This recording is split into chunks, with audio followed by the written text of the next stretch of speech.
कारण की ज्यांनी रायगड किल्ला बांधला ते आर्किटेक्टचं नाव हिरो चिंते होतं. शंका निर्माण झाली. गडावरती येत असताना आमच्या हातातला मोबाईल, आमच्या हातातली बॅग आणि एक रेल्वेची बोटं जर पायथ्यापासून घेतली तर आम्हाला व्यवस्थित चढता येत नाही. दमला 4 पायऱ्या चढलो की बसतो. कल्पना करा, गडावरती 350 इमारती आहेत. हा लागणारा दगड पायथ्यापासून डोक्यावरती आणला असेल कसा?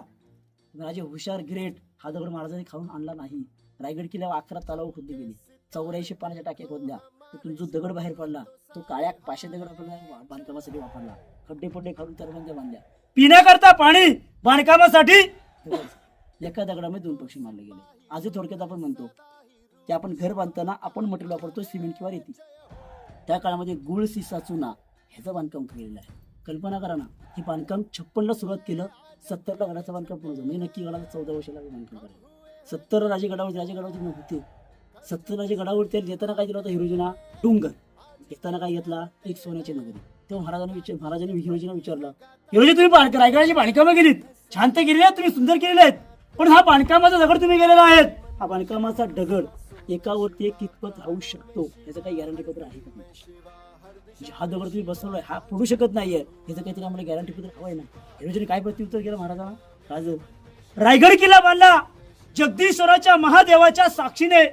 त्या महादेवाच्या साक्षीने वचन देऊन सांगतो, जोपर्यंत या पृथ्वी तलावावरती सूर्य तारे तरपत राहतील, जोपर्यंत या पृथ्वी तलावावरती सूर्य तारे तरपत राहतील, एकदा रायगडाचा महादरवाजा बंद झाला तर गडाखाली जाण्याची हिंमत होईल.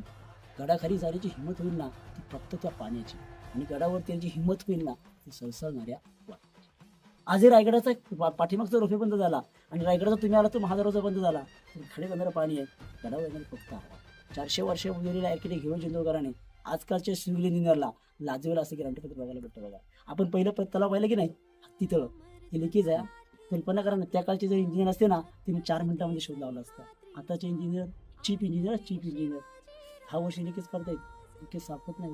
1000 वेळा खटखट करतायत, लिकेज साप, अजून पाणी खाली जातंय, दिसतं की पाणी जाते ते खाली. म्हणजे कल्पना करा ते आताचे किती फरक वाटतो आपल्याला. बरोबर